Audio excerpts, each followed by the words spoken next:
यहीं पे है सर, यहाँ पर आ जाएं सर। एक डिस्प्ले बोर्ड यहाँ रखा है, एक डिस्प्ले बोर्ड ये सर वाड़ी 2011 में स्टार्ट हुआ था। ये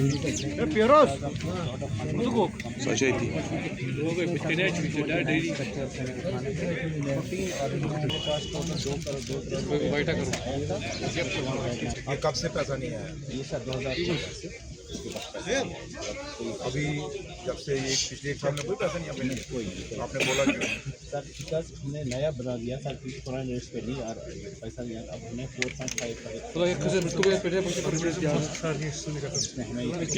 उसके बाद भी आप इसके बाद वो एच की मीटिंग नहीं रहती, फिर क्लियरिफिकेशन के लिए वो उन्हीं के थ्रू आपका उसके बाद हमने स्टार्ट कर दिया सर। फिर हम 7.29 से आता 7.29 से आता पहले बना था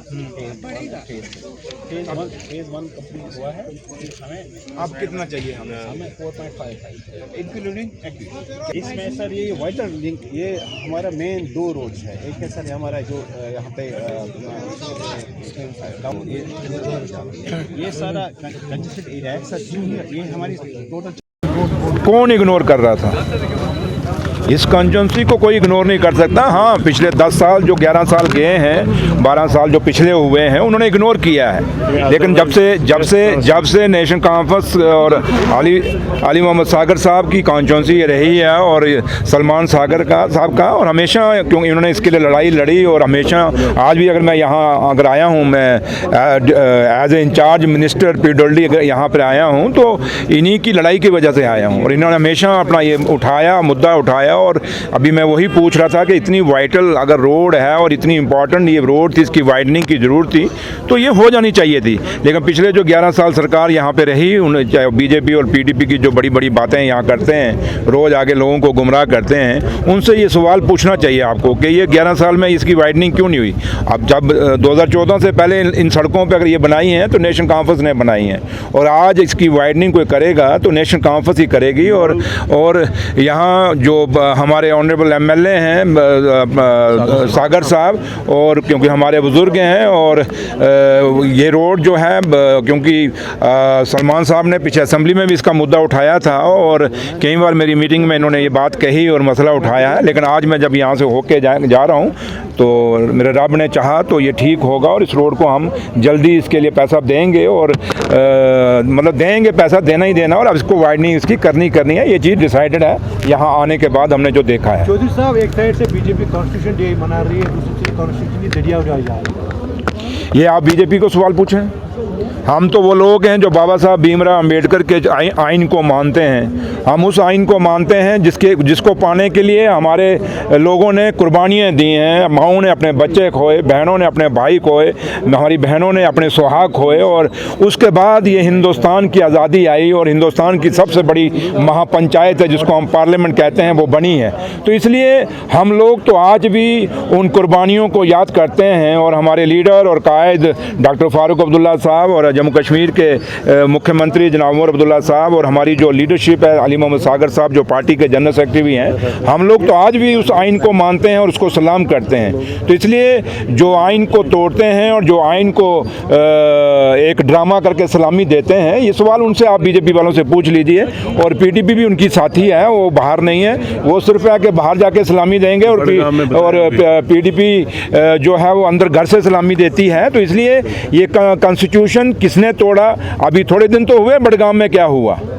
बड़गाम में जो सारा कुछ वहाँ खेल खेला गया, क्या आपको लगता नहीं है कि पीडीपी को जिताने में बीजेपी का रोल नहीं है? क्या बीजेपी ने नहीं जिताया? और जो प्रॉक्सी कैंडिडेट खड़े किए वो बीजेपी ने नहीं खड़े किए क्या? ये सब एक मैनिपुलेटेड था। और तब भी हमें फ़ख्र है कि हमारे लोगों ने, हमारा जो नेशनल कॉन्फ्रेंस का कैंडिडेट था, पूरा साथ दिया। पूरी सरकार पीडीपी को जिताने में लगी हुई थी। और जब पहले महबा जी एक दिन एलजी साहब को जब मिल के आई थी, और आप लोग मीडिया को कभी खिताब नहीं किया था, और मीडिया पूछता रह गया था कि महबा जी बताइए एलजी साहब से क्या बात करके आए, तो वो बड़गाम में हमें नज़र आ गया। वो उन्होंने वहीं वो जाके एलजी साहब के साथ बात की होगी कि बडगाम को कैसे हराना है, नेशनल कॉन्फ्रेंस की सीट कैसे हरानी। तो इसलिए ये चंद दिन की वो खुशियाँ मना लें, आज आके बडगाम हमारा है और हमेशा बडगाम नेशनल कॉन्फ्रेंस का रहा है, आगे भी रहेगा।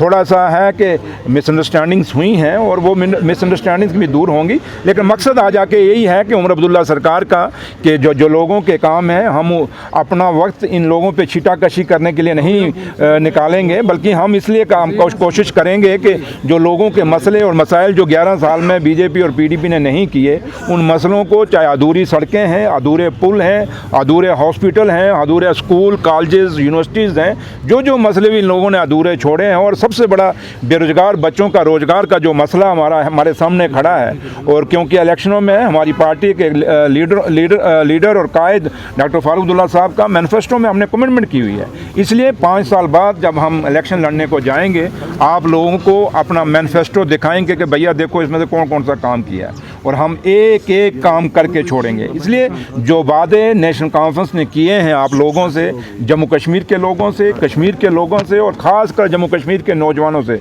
एक एक वादा पूरा करेंगे। सिर्फ मैं आप लोगों के माध्यम से जम्मू कश्मीर के और ख़ासकर कश्मीर के लोगों से मैं अपील करूंगा कि ये रोज़ जो बातें करते हैं, चाहे वो कभी रिजर्वेशन का मुद्दा उठा लेते हैं, कभी बिजली का मुद्दा उठा लेते हैं। जब परसों ऑनरेबल चीफ मिनिस्टर साहब ने क्लियर कर दिया कि ये फ़ाइल मेरे पास साइन करना तो दूर, बिजली वाली जो पावर का जो पैसा बढ़ाया गया, मैंने तो वो फाइल देखी भी नहीं है, तो फिर कैसे पैसा बढ़ गया। और कईयों को मैंने पूछा कि ऑर्डर कॉपी है आपकी उमर साहब की, ऑर्डर कॉपी कोई नहीं। इसलिए ये एक र्यूमरबाजी में और लोगों को गुमराह करके आप लोगों को, जम्मू कश्मीर के लोगों को और ख़ासकर कश्मीर के लोगों को नेशनल कॉन्फ्रेंस से दूर करना चाहते हैं। लेकिन मैं आप लोगों को, खासकर जो आप मीडिया के लोग हैं, मेरी आपसे भी अपील है कि आप र्यूमर पे बने हुए सवाल हमें मत करिए, आप थोड़ा सा खोज खुद भी कर लीजिए करिए कि ये ऑर्डर कहाँ से निकला। इसलिए लोगों को गुमराह करने का एक चाल चली जा रही है जो पीडीपी और बीजेपी मिल के चला रही है, और कुछ ऐसे भी हैं जो ABC टीमें भी हैं, वो भी लगे हुए हैं। लेकिन मकसद एक है, एक तरफ पूरी नेशनल कॉन्फ्रेंस और जम्मू कश्मीर के लोग हैं, वो गरीब जिनकी सुनवाई 11 साल में नहीं थी, दूसरी तरफ वो लोग हैं जो मोटी मोटे सामियाँ हैं, जो बड़े बड़े लोग हैं, अमीर लोग हैं, वो हैं। लेकिन जम्मू कश्मीर के लोगों को फैसला करना होगा कि आपने उस पार्टी के साथ चलना नेशनल कॉन्फ्रेंस का, वो नेशनल कॉन्फ्रेंस जो शेर कश्मीर से लेके डॉक्टर फारूक अब्दुल्ला साहब से लेके और आज उमर अब्दुल्ला साहब था, हमेशा गरीबों के साथ खड़ी हुई है, किसान और मजदूर के साथ खड़ी हुई है, हमेशा छोटी रेडी फड़ी वालों के साथ, छोटे दुकानदारों के साथ खड़ी हुई है, जो छोटे ट्रांसपोर्टरों के साथ खड़ी रही है। रोज़गार के आज जितने भी आपको रोज़गार दिखता है, ये सारा उस शेर कश्मीर से लेकर उमर साहब तक जो रोज़गार हमने दिया वही बुनियाद है। तो इसलिए हम पे भरोसा रखें, इनकी र्यूमरबाजी में मत आएँ, गुमराह मत हों, हमारे पीछे शाना बचाना खड़ा रहें। Thank you. अंदर चलना है 2 मिनट, अभी अंदर चलो 2 मिनट, अभी और भी है।